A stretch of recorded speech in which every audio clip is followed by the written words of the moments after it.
Pendant longtemps, on nous a raconté une histoire très simple. C'est une histoire que vous connaissez bien parce que vous l'avez entendue presque tous les jours de votre vie. Si vous voulez plus, vous devez faire plus. Si vous voulez une vie meilleure, vous devez travailler plus dur. Si vous voulez plus de liberté, vous devez y consacrer plus d'heures.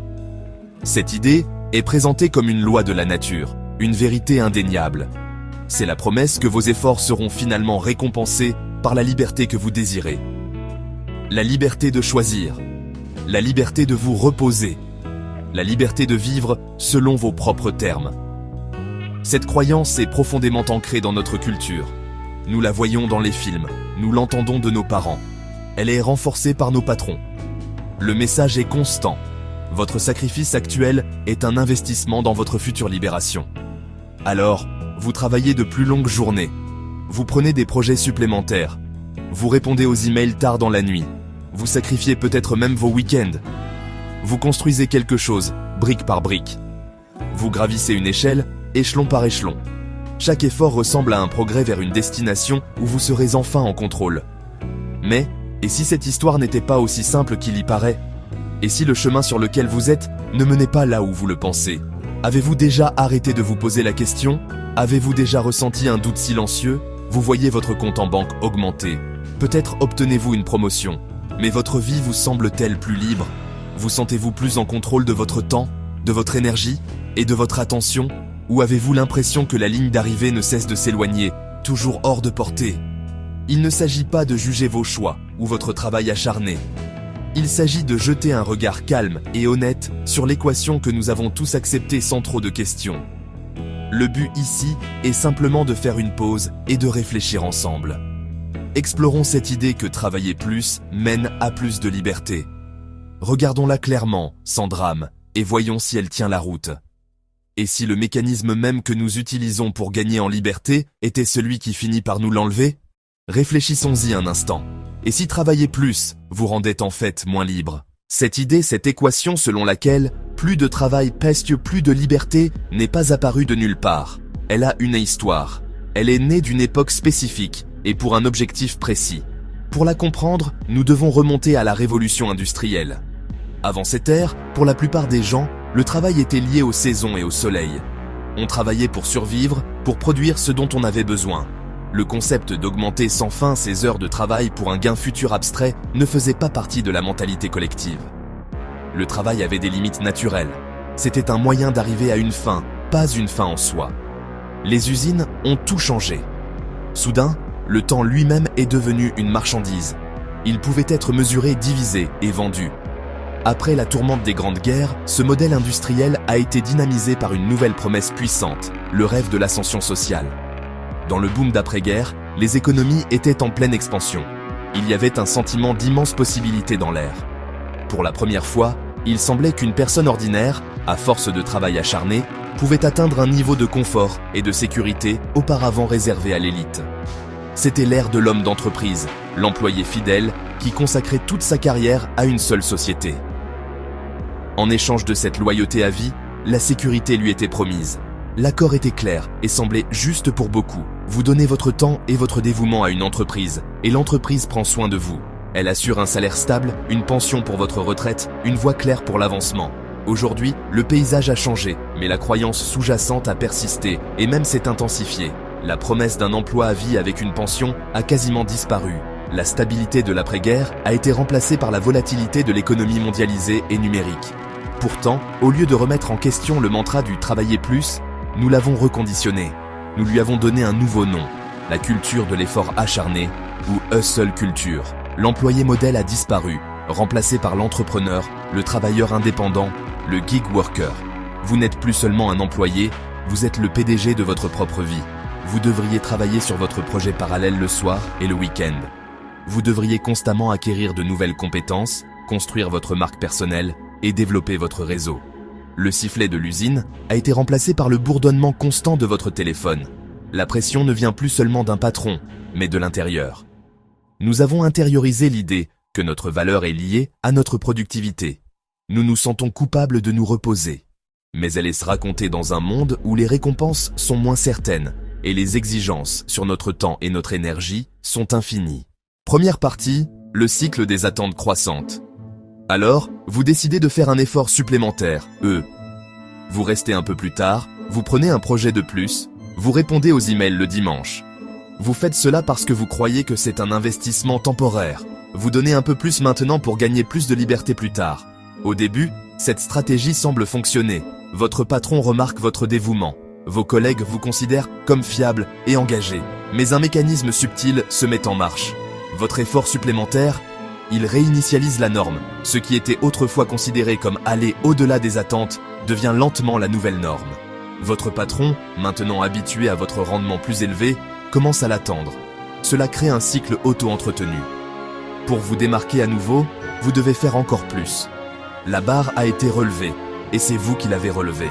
Chaque fois que vous repoussez vos limites, vous enseignez au système autour de vous ce qu'il peut exiger de vous.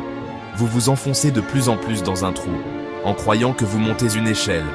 Vous pensiez faire un investissement à court terme de votre temps, mais vous avez en fait souscrit à un abonnement à long terme de demande plus élevée. Le temps supplémentaire que vous consacrez ne vous achète pas la liberté, il vous achète plus de travail. Deuxième section, l'illusion de contrôle.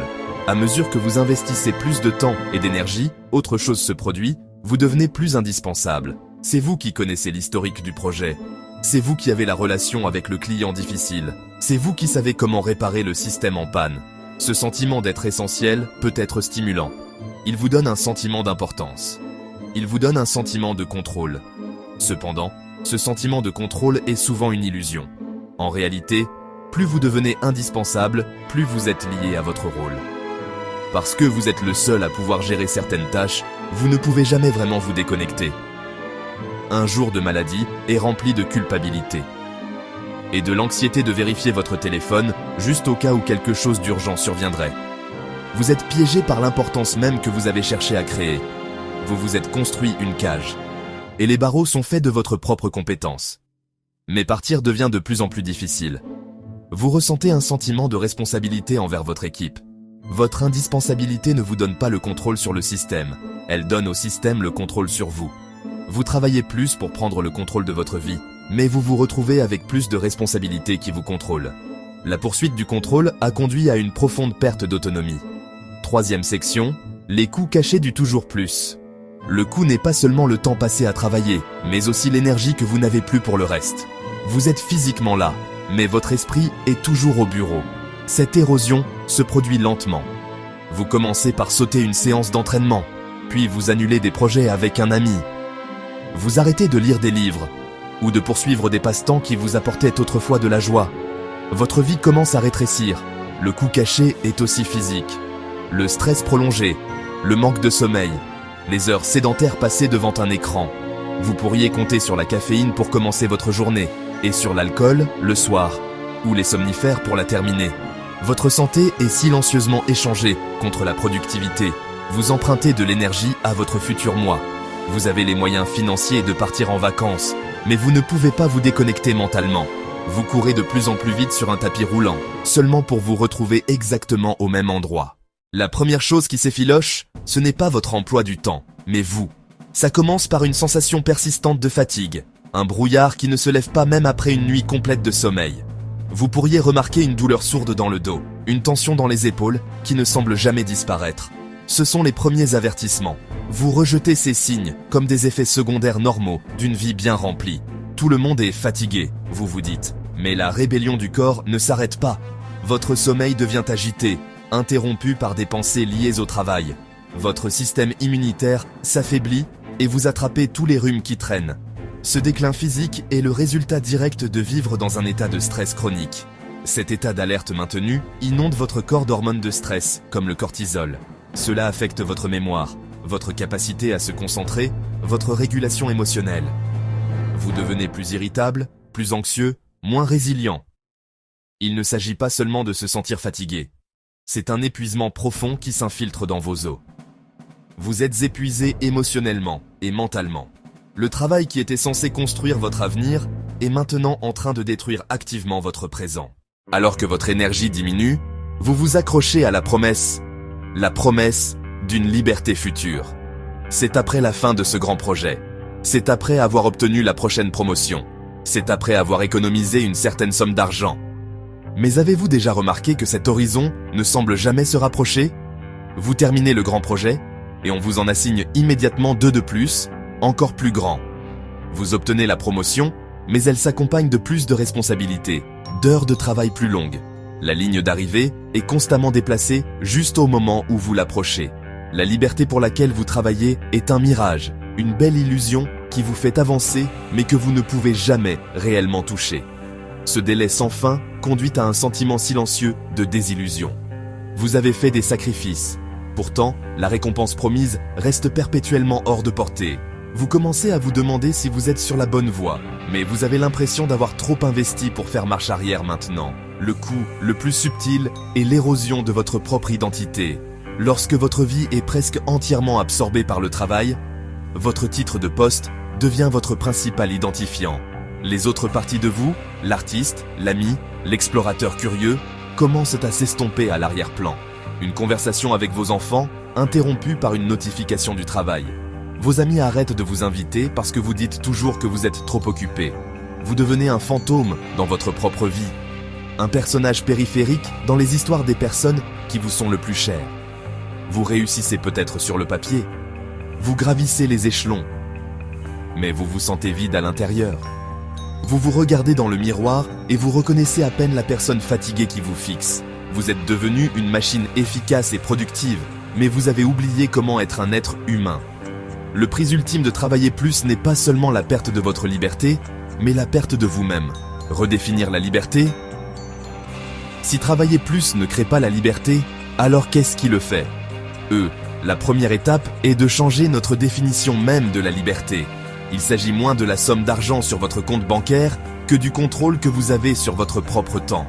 Le temps, pas l'argent, est la monnaie ultime d'une vie libre. La liberté de se réveiller sans réveil, de faire une longue promenade au milieu de la journée, de passer un après-midi entier à lire un livre sans se sentir coupable.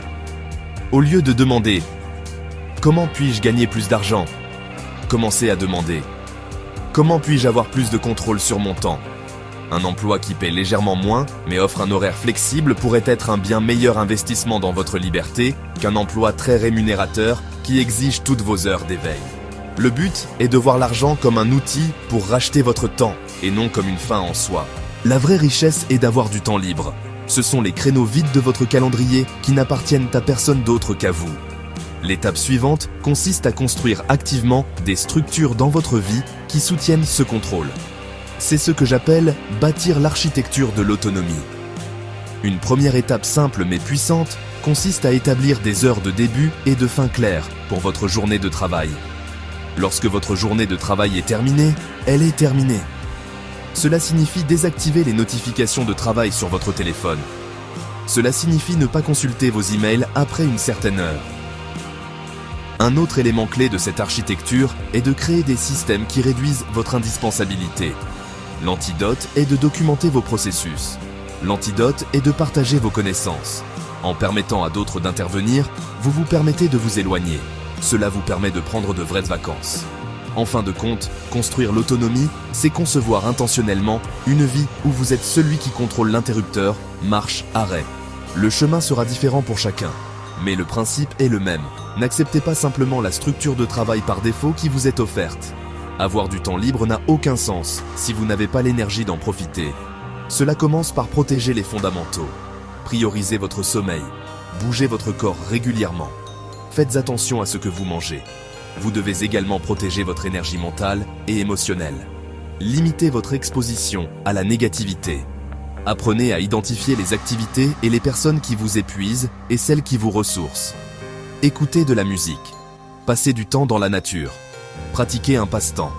Avoir une conversation significative avec un ami. Utilisez ce temps pour vous reconnecter avec vous-même. Qu'aimiez-vous faire avant d'être si occupé ? La liberté ne consiste pas seulement à échapper aux exigences du travail. Il s'agit de construire une vie si riche et significative que vous ne voudriez pas vous en échapper. Nous avons parcouru ensemble une histoire. Nous avons vu comment cette croyance est née, comment elle a été romancée et comment elle a été suralimentée. Nous avons vu comment ce chemin mène souvent à un piège. Mais comprendre le piège est le premier pas pour le désamorcer. Le but n'était pas de vous rendre désespéré, mais d'apporter de la clarté, Le choix n'est pas entre être paresseux et être surmené. Le choix est entre une ambition aveugle et une vie consciente. C'est une invitation silencieuse à être plus lucide, à faire une pause et à vous demander si le chemin sur lequel vous êtes vous mène vraiment là où vous voulez aller. Si ce genre de clarté vous aide, si cela vous offre un moment de réflexion utile, alors abonnez-vous. Et, vous savez, continuez à choisir un chemin plus intentionnel.